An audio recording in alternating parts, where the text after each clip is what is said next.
So 'Suzhal' season 2 నాకు పిచ్చి పిచ్చే నచ్చిందన్నట్టు. ఫస్ట్ సీజన్ ఎలా ఉందో సెకండ్ సీజన్ గూడా చాలా వరకు అదే పెట్టుకున్నారు. 'పుష్కర్ గాయత్రి' వేరే లెవెల్ వర్క్ భయ్యా. నిజంగా చాలా చాలా బాగుంది. సీజన్ 1 ఎక్కడ ఎండ్ అయిందో అక్కడ నుంచే సీజన్ 2 కూడా స్టార్ట్ అవుతది. ఈ సీజన్ లో కొత్త క్యారెక్టర్స్ ఇంట్రడ్యూస్ చేస్తారు. చెల్లప్ప అని చెప్పేసి అండ్ డిఫరెంట్ ఏరియాస్ లో చూపిస్తా ఉంటారు. ఆ చెల్లప్ప అనేటాయన చనిపోయాడు. ఎలా చనిపోయాడు, ఎవరు, మర్డరా, సూసైడా, ఏంటి, ఏం జరిగిందని జనరల్ స్టోరీ అన్నట్టు. నేను ఏది స్పాయిల్ చేయలేదు, ఇంతకంటే నేను ఏది చెప్పను. చూడాలనే ఒక స్టోరీలో నాకు విపరీతంగా నచ్చేదే ఇన్వెస్టిగేషన్ పార్ట్. చాలా చాలా బాగుంటది. చాలా ఇంట్రికేట్ గా వెళ్తారన్నట్టు. ఫస్ట్ సీజన్ లో కొన్ని డీటెయిల్స్ తీసుకెళ్తారనమాట స్టోరీని. ఒరే ఇంత బాగా కూడా చూపెట్టొచ్చు అనే ఫీలింగ్ వస్తుంది అనమాట. జనరల్ ఇన్వెస్టిగేషన్ సినిమాల్లో ఇది అన్నెసెసరీ పాయింట్ అనిపించేదాన్ని కూడా వీళ్ళు చాలా పెద్ద భూతద్దం పెట్టి ఇది ఇంపార్టెంటే అన్నట్టు చూపిస్తా ఉంటారు. మనకు ఫస్ట్ సీజన్ లో ఉండే ఫ్లేవర్ ఎక్కడ కూడా పోలేదు. Investigation, crime and also case డిఫరెంటే బట్ స్టిల్ క్యారెక్టర్స్ సేమ్.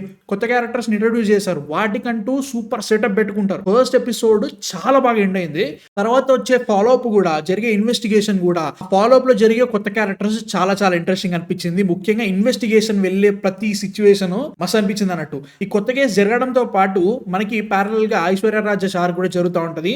నేను ఏందబ్బా ఈ పెద్దగా ఏం ఉండదుగా, ఎందుకంటే మెయిన్ కోర్ స్టోరీ అయిపోయింది కదా, ఇప్పుడు ఈ క్యారెక్టర్ తో ఏం చేస్తారు అనుకున్నా. They really worked it man. మస్త్ అనిపించింది నాకు. క్యారెక్టర్ తో వాళ్ళు ఇంకో కొత్త వరల్డ్ ని చూపిస్తారనమాట. ఆమె జైల్లో ఉంటది. జైల్లో సిచ్యువేషన్ ఎలా ఉంటది, మనుషులు ఎలా ఉంటారు, అక్కడ జరుగుతున్న సిచ్యువేషన్స్ ఈ కేసుకి ఎలా లింక్ అయ్యాయి, ఎలా కనెక్ట్ అయ్యాయి అని చెప్పేసి ఒక వరల్డ్ క్రియేట్ చేశారు. ఆ స్టోరీ కూడా చాలా చాలా బాగుంటది.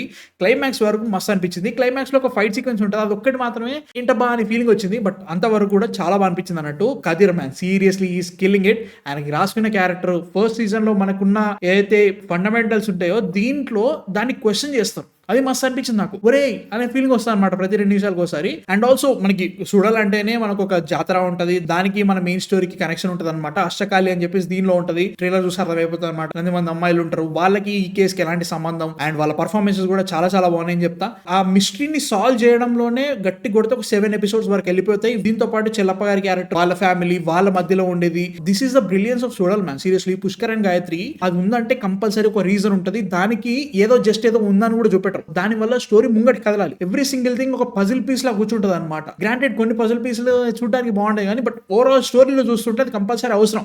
అట్లాంటివి బాగా పెట్టుకున్నారు. స్క్రీన్ ప్లే కూడా చాలా కాంప్లికేటెడ్ స్టోరీ అయినా కానీ దీన్ని చాలా క్లీన్ గా, ఎక్కడ కూడా ఇబ్బంది పెట్టకుండా, కన్ఫ్యూజ్ చేయకుండా చాలా క్లియర్ గా రాసుకుంటారు. Even first season, second season కూడా అలా జరిగింది.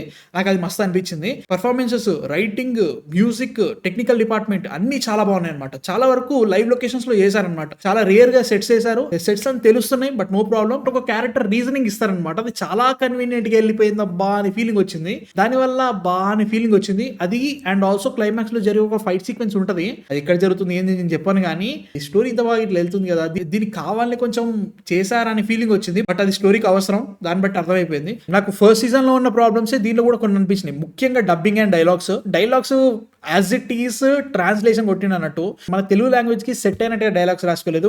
అండ్ డబ్బింగ్ కూడా Aishwarya Rajesh is a fantastic actress but ఆ వాయిస్ తో అప్పుడప్పుడు ఆమె నేను సీరియస్ గా తీసుకోలేకపోయా. సో ఇట్లాంటి చిన్న చిన్న నిట్ పిక్స్ ఉన్నాయి. కొంచెం డబ్బింగ్ మార్చండి అని ఫీలింగ్ వచ్చింది. బట్ సీరియస్లీ చూడాలి, 2 డిఫరెంట్ కేసెస్, వాళ్ళ కనెక్షన్ కానీ స్టోరీ కానీ చాలా చాలా బాగా రాసుకున్నారు.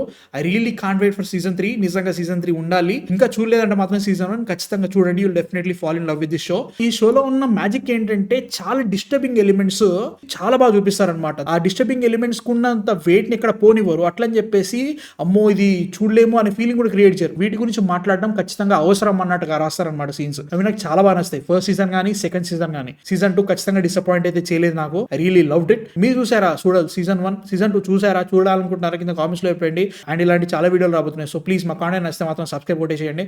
నెక్స్ట్ వీడియోతో మళ్ళీ కలుస్తా. అందరూ man of fiction signing off.